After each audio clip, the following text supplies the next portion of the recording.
জনগণের কল্যাণকামী সরকার বলে মনে হয় না।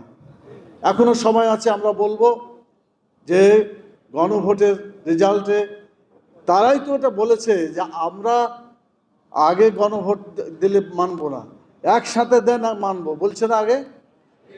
জাতীয় সংসদ আর গণভোট একদিনে করার তারাই ফাইসালা করেছে। পাঞ্জাবের জগতে একটি বিশ্বস্ত নাম শাবাব এথনিক ওয়্যার।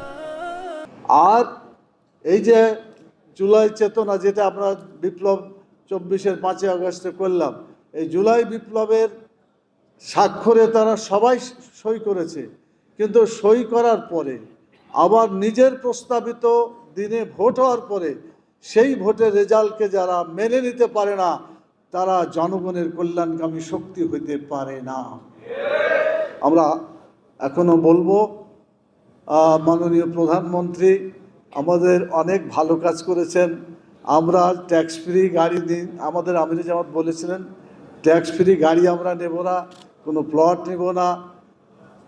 প্রধানমন্ত্রীও ওইটাকে অনুকরণ করে আলহামদুলিল্লাহ একই কাজ করেছে। আলহামদুলিল্লাহ, তাদেরকে ধন্যবাদ।